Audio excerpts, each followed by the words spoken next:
مرحبا بكم في رحاب الشعر، حيث تنبض الكلمات صلاة في السر، مع قراءة قصيدة من ديوان قصائد في حقائب الغياب للشاعر إدريس داوي. قصيدة اليوم بعنوان ملحمة القديسات، أناشيد من رحم الجبل.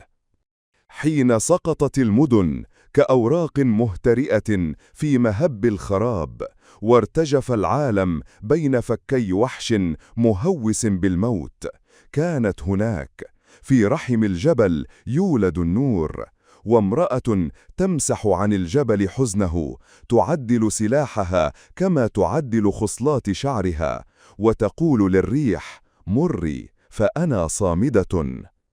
ليست من كتب مقدسة ولدت، ولا من نبوءات باهتة، بل من رحم الأرض، من صلابة الحجر، من دمعة لم تكمل بكاءها، من لهيب بيت احترق، ومن حليب خلط بالرصاص.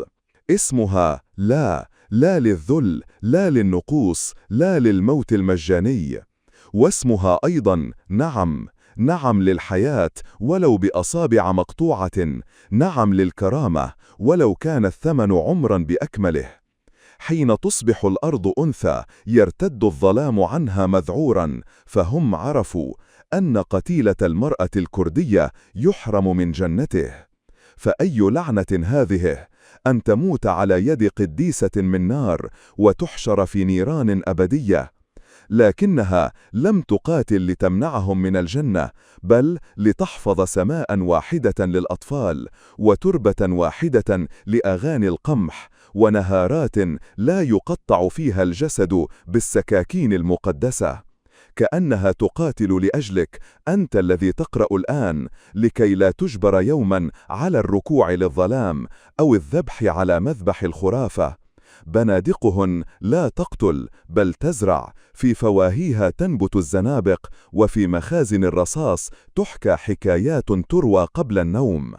واحدة كانت تغني وهي تقاتل، ضحكتها فوق الخنادق ترعب الجبناء وتطمن الرفاق. طالما أتنفس لا تسقط المدينة. واحدة أحرق وجهها قذيفة فقالت: لا حاجة لي بالوجه حين يكون لي وطن كامل في صدري. واحدة ارتقت، لكن أختها التقطت بندقيتها وأكملت السير دون أن تلتفت. فالقديسات لا يبكين على الطريق، إنما يكملونه حتى آخر الحلم. نعم، من رحم النار وصخر الجبال تولد، في حضن كردستان، حيث الريح تعانق البنادق، تشد ضفائرها كسيوف تشرع في وجه الظلام، وترفع جبينها للشمس كراية تزهر في فجر الثورات.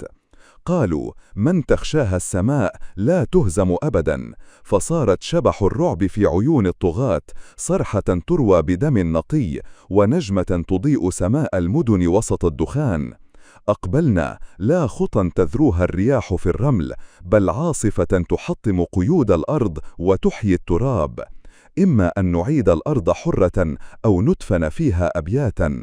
هكذا هتفنا، فارتجفت بنادقهن من هيبة اليقين. في كوباني، في عفرين، في سريكاني، في كل درب اغتالته الظلمة، كنا النور الذي يمزق ستار الخوف. وجه المقاتلة الكردية كان آخر ما رآه الإرهابي، وأول نشيد ترنم به الأطفال عند بزوغ الفجر. يا قديسات زالين ودريك وقامشلو، يا سرة الأرض الثائرة، يا من تشكلن الخبز بيد والبندقية بأخرى، تسكبن الحكايات على جراح الرفاق، فتصبحن أنتن لا الخرافات، أساطير تروى عبر العصور. سلام لكن يا من رقصتن فوق الجراح شجاعة لا طربا، يا من حررتن المعنى وجعلتن الحرية أنثى تضيء الدروب. من ضفائركن تولد نار، ليست نايا يشدو، بل رصاص الأمل، وبندقية كردية لا تخثل أبدا. تمضين والسماء تهتز خلف دربكن، والنسر يحيي هاماته حين يراكن واقفات، كأن التاريخ يتجمع في ثياب كبريائكن. روجافا صرخة في حناجركن وصدى كوباني يرن تحت ظلال بنادقكن. إن مت اليوم فالأرض تخلد اسمي والنار تحفظ وجهي حين أعود نجمة. ظلامهم يرتعد من نوركن. في أسطورة الخوف تنتهي خرافة هزيمة امرأة حملت الثورة في قلبها وقالت: إما الحياة بحرية أو الموت واقفات على ترابنا المقدس. لأنهن كن النور في قاع الجحيم، اشتعلن شموسا، قاتلن ظلام الغزاة، لا من أجل شمس كردستان وحده، بل من أجل كل شجرة لم تقطع، وكل وجه امرأة لم ينتزع عنه الستر بالقوة. كن الجدار الأخير بين الحضارة والهمجية، بين طفلة تحمل كتابا وطفلة تباع في سوق النخاسة. لذا خافوهن، لذا ارتجفوا حين سمعوا وقع خطى خفيفة تقترب من المتاريس، وقالوا: إنها هي ذات العيون المضيئة، لا تطلق النار، فقد لا ننجو حتى بموتنا. الخلود يمشي على قدمين. الآن بعد أن انحسر الضباب وبعد أن تهاوت رايات الدم الكاذب، من بقي؟ هي لبؤة كردية تحمل صور رفيقاتها في قلبها وتزرع شجرة حيث سقطت رصاصة وتكتب على الجدار: نحن من دافع عن العالم فليتذكرنا العالم. أيتها القديسات، يا من صنعتن التاريخ دون قلم، يا من حملتن الضوء في زمن القبور، منا السلام وعليكن المجد. أهلا بكم مستمعينا في استكشاف جديد لمصادركم. النهاردة بنتعمق في مقاطع من قصيدة مهمة، ملحمة القديسات للشاعر إدريس داوي. أهلا بيك وشكرا على الاستضافة. القصيدة دي فعلا عمل لافت بيحتفي بالمرأة المقاتلة. بالضبط، وهدفنا هنا إننا نستخلص الأفكار الجوهرية فيها، يعني عن المقاومة، التضحية، الكرامة، زي ما القصيدة بترسمها. أكيد القصيدة مليئة بالصور القوية والمعاني العميقة. يعني أول حاجة لفتت نظري صورة البداية: وامرأة تمسح عنا الجبل حزنه، تعد سلاحها كما تعد خصالة شعرها. صورة قوية جدا. أيوة، المشهد ده بيجمع بين حاجة شخصية جدا زي تسريح الشعر وبين الاستعداد للمعركة، حنان وقوة في نفس الوقت. إزاي ممكن نفهم الصورة دي؟ شوف، هي دي الصورة التأسيسية، يعني زي ما قلت بتدخلنا في قلب الموضوع على طول. مش مجرد استعداد للحرب، لا، دي حياة كاملة بتتعايش حتى وسط الصراع. يعني مش مجرد مقاتلة وبس. تماماً. والقصيدة بتأكد فوراً إن النساء دول مش شخصيات أسطورية أو جاية من كتب مقدسة. النص واضح جداً، ليست من كتب مقدسة ولدت ولا من نبوات باهتة. ودي نقطة مهمة بتخلي وجودهم حقيقي ملموس بعيد عن أي هالة خارقة. طيب الشاعر بيوصف أصلهم إزاي بقى؟ بيوصفوا بواقعية جديدة بس فيها شعرية برضو. بيقول إنهم جايين من رحم الأرض، من صلابة الحجر، من دمعة أم لم تكمل بكاءها، من لهيب بيت احترق، ومن حليب خلط بالرصاص. يعني الولادة هنا مش سهلة أبداً، دي طالعة من قلب الوجع، من صميم المأساة اليومية. واضح الارتباط بالأرض، بالحجر، بالدمع والنار. أيوة، حتى الحليب المخلوط بالرصاص ده كله بيأكد أن قوتهم جاية من التجربة الحية، من الألم نفسه، مش من أي حاجة غيبية يعني. ومن الواقع القاسي ده بتطلع فلسفة حياة واضحة قوي. القصيدة بتلخصها في كلمتين: لا ونعم. بالظبط، لأ للنقوص، للذل، للموت المجاني، وفي المقابل نعم للحياة، للكرامة، حتى لو الثمن غالي قوي، ولو بأصابع مقطوعة، ولو كان الثمن عمراً بأكمله. التضاد ده، الرفض والقبول، ده شكله محوري. تماماً. لا، هنا مش مجرد رفض وخلاص، دي موقف وجودي بيرفض الخضوع للمهانة والموت اللي ملوش معنى. ونعم، نعم دي بقى إصرار عنيد على قيمة الحياة نفسها وعلى الكرامة الإنسانية حتى في أصعب الظروف، حتى لو ده محتاج تضحيات جسدية أو عمر بحاله. الثنائية دي بتحدد المعركة الحقيقية. يعني مش بس البقاء على قيد الحياة، لا، البقاء بكرامة، بإنسانية، في وش كل اللي عايز يسحق القيم دي. تأكيد على إن الحياة تستاهل تتعاش بشروطها الإنسانية مش بشروط الظالم. الارتباط ده بالأرض والمعاناة بياخدنا لصورة تانية قوية في القصيدة، فكرة إن المرأة رمز للأرض نفسها لدرجة إنها بتخوف الظالم. حين تصبح الأرض أنثى يرتد الظالم عنها مذعورة. إزاي الأرض المؤنثة دي ممكن تسبب الرعب ده كله؟ مم. القصيدة هنا بتلمح لقوة رمزية عميقة قوي، حتى بتذكر الاعتقاد اللي بينسبوه للخصوم إن اللي يقتل المقاتلة الكردية يحرم من جنته.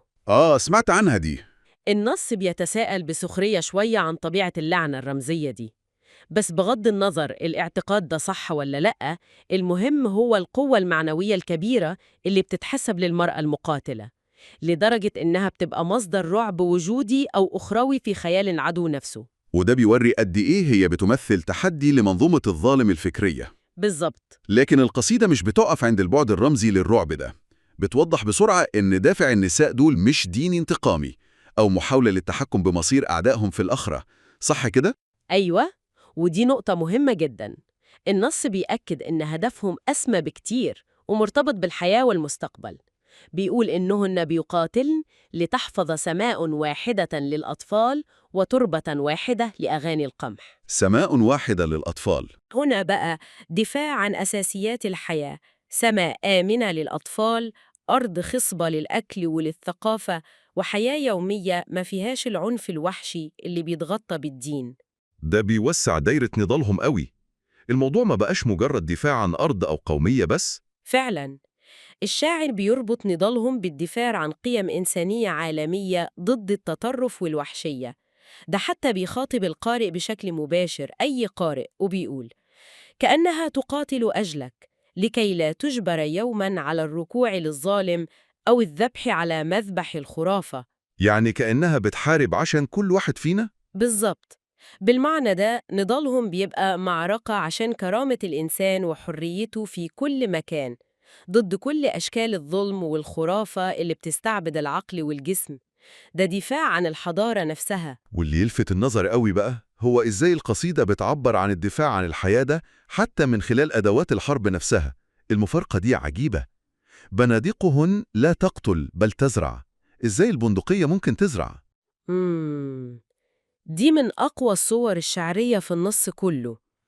الشاعر هنا بيقلب معنى السلاح تماماً. البندقية اللي هي أداة الموت بتتحول لأداة حياة رمزية. إزاي؟ بيقول: في فواهها تنبت الزنابق، وفي مخازن الرصاص تحكى حكايات تروى قبل النوم. ده تحويل جذري. السلاح نفسه بيبقى رمز للأمل اللي هو الزنابق، وللذاكرة والحكايات الإنسانية. كأن القوة الحقيقية مش في القتل بس. بالظبط. المغزى هنا عميق قوي. المقاومة الحقيقية مش بس في تدمير العدو، لا، دي في القدرة على تأكيد قيم الحياة والأمل حتى في قلب العنف نفسه، وفي تحويل أدوات الموت لشهادة على الإصرار على الحياة. والقصيدة بتقدم أمثلة حية للروح دي، مش كده؟ قصص فردية بتجسد المعنى ده. أيوة، وقصص مؤثرة جدا بتحول الفلسفة دي لواقع إنساني ملموس، زي مثلا المقاتلة اللي بتغني وبتضحك فوق الخنادق. ضحكتها نفسها بتبقى سلاء بيرعب الجبناء وبيطمن الرفاق. ياه، الضحكة كسلاح. وجودها وصوته ده إعلان إن الحياة مستمرة، وإن المدينة مش هتقع طالما لسه في نفس بيتردد. طالما أتنفس المدينة لا تسقط. الضحكة هنا فعل مقاومة. وفي كمان قصة المقاتلة اللي وشها اتحرق، دي كمان مؤثرة جدا. القصة دي بتكشف قد إيه الإيمان بالقضية عميق. لما وشها بيتحرق بقذيفة بتقول بثبات غريب: الحاجة تلي بالوجه حين يكون لي وطن كامل في صدري. كأن الجسم والألم بقوا شيء ثانوي. تماماً. الجسد وألمه بيبقوا أقل أهمية قدام القيمة الأعلى اللي هي الوطن اللي شايلاه في روحها. ده بيتجاوز البطولة الجسدية لقوة داخلية رهيبة. والموضوع مش بيقف عند التضحية الفردية، ده بيمتد لاستمرارية النضال نفسه. أكيد. المثال بتاع الأخت اللي بتاخد بندقية أختها الشهيدة وبتكمل الطريق دون أن تلتفت. والتعليق الشعري مهم قوي: فالقديسات لا يبكين على الطريق إنما يكملنه حتى آخر الحلم. يعني مفيش وقت للبكاء، المهم نكمل الحلم. بالظبط، مفيش وقت للبكاء. الواجب هو إكمال الطريق للآخر لحد تحقيق الحلم. الأمثلة دي كلها بترسم صورة للمقاومة كفعل حياة مستمر، بيحول الألم والخسارة لدافع عشان نكمل، وبيجدد الأمل حتى من قلب اليأس. الإصرار الصلب ده بيتجسد كمان في وصفهم بالعاصفة اللي تحطم قيود الأرض وتحيي التراب، كأن قوتهم مش بس بتدمر، دي بتجدد كمان. أيوة، فيها قوة تجديد. وهتفهم بيلخص الموقف كله: إما أن نعيد الأرض حرة أو ندفن فيها أبياتا، يعني يا إما النصر يا إما الشهادة، والشهادة نفسها تتحول للشعر، لأبيات تدفن في الأرض اللي دفعوا عنها. والنص بيربط المقاومة دي بأماكن حقيقية وليها دلالة رمزية وتاريخية قوية. في كوباني، في عفرين، في سيريكاني. دي مش مجرد أسماء وخلاص. دي أماكن شهدت معارك وتضحيات فعلا. بالظبط، دي مسارح لمعارك طاحنة وتضحيات وبطولات. وفي كل الأماكن دي اللي اختلطهم الظلمة كانوا هم، زي ما الشاعر بيقول، النور الذي يمزق ستار الخوف. يعني هم الفعل الإرادي اللي بيخترق جدار الخوف ويرجع الأمل. ومن أقوى الصور اللي بتلخص دورهم كنقطة تحول صورة وش المقاتل الكردية اللي بيصبح علامة فارقة في تاريخ الصراع الرمزي ده. فعلاً صورة مكثفة ومبهرة. وجه المقاتلة الكردية كان آخر ما رآه الإرهابي، وأول نشيد ترنم به الأطفال عند بزوغ الفجر. وجه واحد بيمثل نهاية عصر وبداية عصر تاني. أيوة، نهاية حقبة الإرهاب وبداية حقبة الأمل والأمان للأطفال مع الفجر. ده تجسيد للحظة الانتقال الحاسمة من الظلمة للنور. وعشان كده الشاعر بيوصفهم بعدين بإنهم أسرة الأرض الثائرة، يعني المركز الحيوي للثورة. وبيأكد إنهم بقوا أساطير تروى، يعني قصص ملهمة بتتجاوز اللحظة وتبقى جزء من الذاكرة الجماعية والإرث الإنساني. ومع إدراك الدور ده اللي بيتجاوز المكان بتيجي الدعوة في القصيدة للعالم إنه ما ينساش: نحن من دافع عن العالم فليتذكرنا العالم. واضح إن في وعي إن المعركة دي كان ليها أبعاد عالمية. وهنا بنرجع لصورة يعني شبه ختامية بتلخص فلسفة المقاومة دي ببلاغة شديدة. صورة اللبوة الكردية اللي بعد كل ده تزرع شجرة حيث سقطت رصاصة. زرعوا شجرة مكان الرصاصة. ده فعل رمزي جداً. ده تحويل مباشر لأثر الموت اللي هو مكان سقوط الرصاصة لفعل حياة ونمو مستدام اللي هو زرع شجرة. النضال مش بيخلص بوقف إطلاق النار. لا، بيستمروا في بناء الحياة. أيوة، بيستمر في بناء الحياة وتأكيد قيمها، كأنه إعلان إن الهدف الأخير هو الخصب والحياة، مش الحرب والدمار. القصيدة بتديهم مكانة تاريخية فريدة فعلا. بيقول إنهم صنعنا التاريخ دون قلم، يعني بأفعالهم وتضحياتهم المباشرة. وحملنا الضوء في زمن القبور، يعني كانوا الأمل في أصعب الظروف. ويمكن الأجمل من ده كله إنهن خلوا الحرية أنثى تضيء الدروب، ربطوا بين الحرية كقيمة عليا وبين الأنوثة كقوة إيجابية ومنورة. ده صحيح. النظرة النهائية ليهم في المقاطع دي بتحطهم في سياق حضاري أوسع بكتير من مجرد مقاتلات في معركة. هم الجدار الأخير بين الحضارة والهمجية. ده تصوير قوي للصراع. أيوة، تصوير للصراع على إنه معركة فاصلة حوالين مستقبل الإنسانية، وبيجسد الصراع ده في المفارقة المأساوية بين مصيرين لطفلة، بين طفلة تحمل كتاباً وطفلة تباع في سوق النخاسة. يا ساتر. فنضال النساء دول في رؤية الشاعر هو دفاع عن الطفلة اللي شايلة كتاب، رمز العلم والمستقبل المنور، ضد مصير الاستعباد والظلمة. يبقى الخلاصة يعني إن الأبيات دي بتقدم صورة متعددة الأبعاد للمرأة المقاتلة، مش مجرد جندية، لا طبعاً. دي تجسيد لقوة الحياة اللي طالعة من الأرض والمعاناة، رمز للكرامة اللي مبتتلويش، وحامية للمستقبل والقيم الإنسانية الأساسية. ضفايرهم نار وبنادقهم بتزرع الأمل، وزي ما الشاعر بيقول: كأن التاريخ يتجمع في ثياب كبريائكن. وفي النهاية خالص في مقطع بيسيبنا قدام سؤال جوهري قوي عشان نتأمل فيه. النص بيتكلم عن انحسار الضباب وإن رايات الدم الكاذب بتقع. وبعدين يجي السؤال البسيط والعميق ده: من بقي؟ وتيجي الإجابة قاطعة: هي المقاتلة، اللبوة الكردية، الست اللي بتزرع شجرة مكان الرصاصة. وده بيخلينا نسأل، أيوة، بيخلينا نسأل إيه هو الصمود الحقيقي؟ وإيه هو الإرث اللي بيفضل؟ هل هو في القوة العسكرية اللي بتروح وتيجي ورايات الدم اللي الشاعر وصفها بالكذب؟ ولا في الصلابة اللي جذورها في الأرض والتضحية عشان الحياة والقدرة على تحويل الموت لنمو؟ مين التاريخ اللي بيستمر ومين اللي بيتلاشى زي الضباب؟ سؤال بتسيبه لنا القصيدة نفكر فيه كتير.